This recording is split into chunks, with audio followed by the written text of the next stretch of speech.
think you should.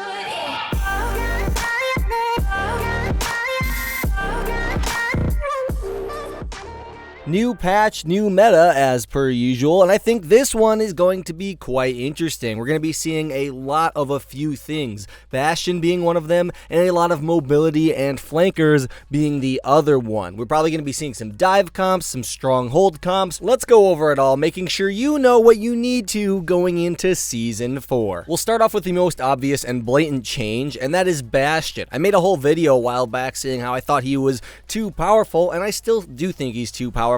But he's in the game now, so that is behind us. Let's talk about what you should know about this new and improved Omnic.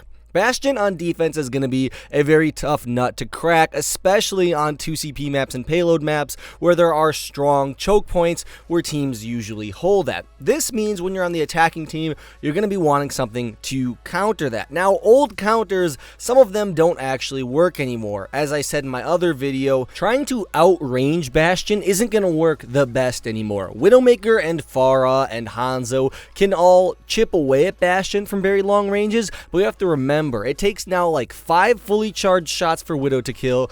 Pharah takes 5 shots to kill, and also so does Hanzo. 5 shots to kill Bastion while he can heal and he'll have healers on him isn't ideal. It's not really a counter. You simply annoy Bastion. So we're going to need to find a new way to deal with him, and that's going to be flankers and sneakiness. The two best candidates for taking out Bastion, I think, are going to be Genji and, more potently, Sombra. Genji can deal with Bastion similar to how he used to, but he has to remember Bastion can now self-heal and has damage reduction, so it's not going to be nearly as easy as it used to be, and it wasn't always the easiest before if Bastion knew not to shoot at you while you were deflecting. Now it's even easier for Bastion, so Genji really needs to try to force Bastion to relocate or leave more than he has to try to actually secure the kill. Sombra is in the same boat, but she does it much easier. All Sombra needs to do to get Bastion to relocate and move and get him out of his sentry mode is hack him. Once he's hacked, he doesn't have damage reduction, he doesn't have his very high DPS sentry gun,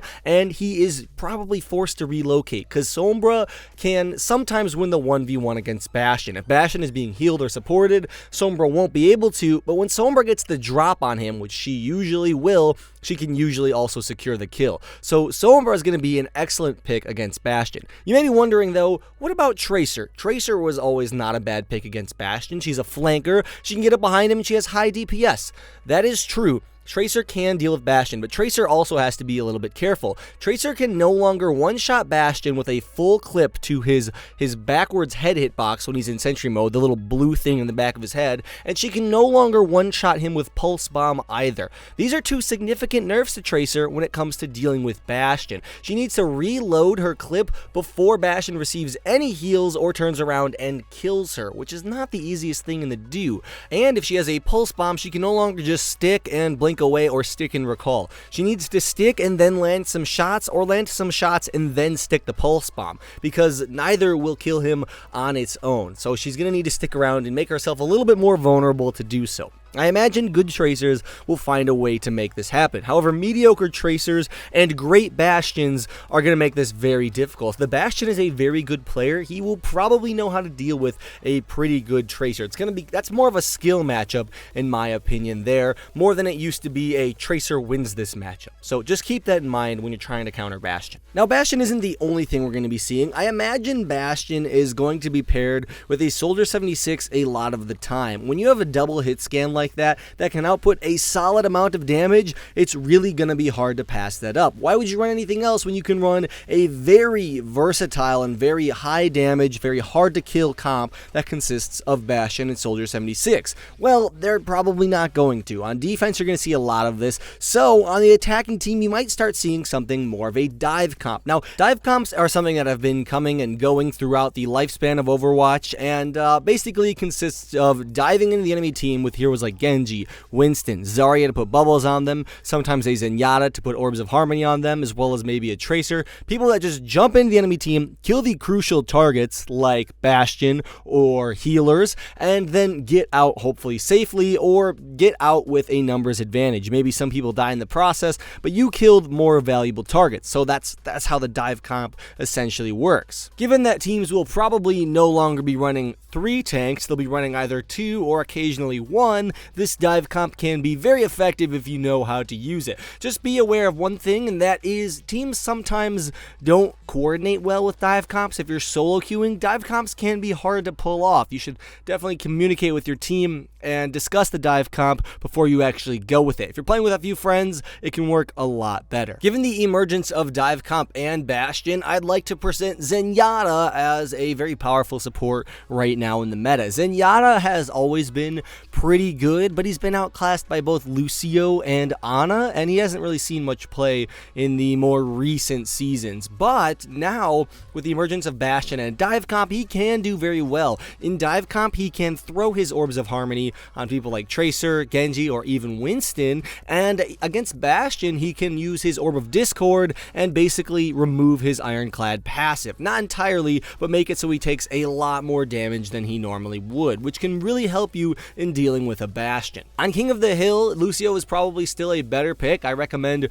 running Lucio Ana there, but on defensive situations or on attacks when you can't break through a Bastion, sometimes it's worth doing Zenyatta Ana instead of Lucio Ana. So just keep that in mind. As far as the tanks of Overwatch go, we're actually seeing some variety, and I like that. You know, every game has a different amount of different tanks, and I really like that. Some games have 2, some games actually only have 1, and other than the Reinhardt that you see most common, all of the other tanks are kind of rotated through equally. Winston got some buffs to his headshot hitbox, which is now smaller, so that's good for him. D.Va's been nerfed, but against people like Bastion, her defense matrix really shines, so she still sees play.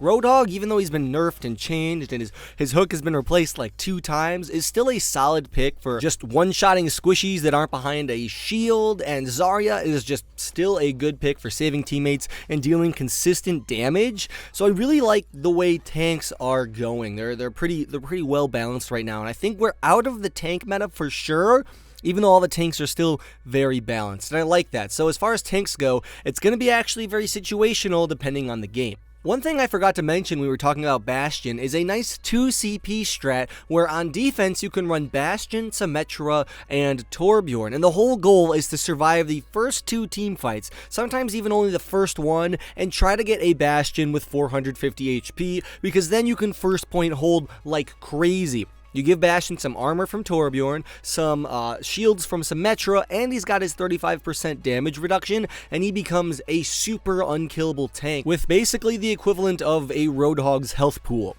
And he heals more because of the way damage reduction works. He still heals the same amount, so he heals more, and he's got Roadhog's health pool, and he does a lot of damage, meaning you can first point hold on 2 CP with this strat. It's something you should definitely try out, and it's hard to deal with sometimes, because by the time the enemy team sets up and realizes how they should be countering you, your Bastion is already stacked with 450 HP, and they now need to find a new way of dealing with your team. It's kind of an interesting strat. In the end, I actually feel like we have a pretty balanced meta right now. There aren't any heroes that I think are blatantly underpowered, with the exception of Junkrat, and I don't think Junkrat is necessarily going to be seeing any changes soon because he's a very niche pick, and like every hero, they have their times and purposes where they will be good, and right now in Overwatch, we're actually very balanced. I talked about how Bastion was really powerful, and I think that's true. I think as far as attack heroes go, Bastion and Soldier 76 are still the strongest, but they're by no means the only heroes you can play. Every hero has niche picks where they're good. Mei won't be good on attack, but on defensive maps like Hanamura, her wall becomes invaluable. And Sombra may not always be the best pick, but against someone like Bastion, she might be pretty good. Heroes right now are very niche, and there are definitely places for all of them depending on the situation. So I really like that about the game right now. If there's a hero you've been wanting to play, definitely try them now. You know, see how they fit into the meta before it's really set in stone, because now is probably your best chance to play someone that hasn't been good in past seasons. I actually recommend taking the beginning of the season to really work on improving yourself and actually trying to learn various heroes and know what you're good at instead of trying to climb. Save climbing for the end of the season, because your end of season rank is all that really matters. Competitive right now should be a zone where you are learning. You are still trying your best. It's not like you're throwing games, but you are in a learning process and you're not necessarily strictly going for SR. The SR gains are what you're going to go for near the end of the season, for most people at least. And if you get better, you'll gain SR anyway. Hopefully you all enjoy this. Be sure to tell me down below if you did, and also leave a comment with something random. That's what I normally do, and I'll see you guys all in the next one. Have a good one. Lone Hawk out.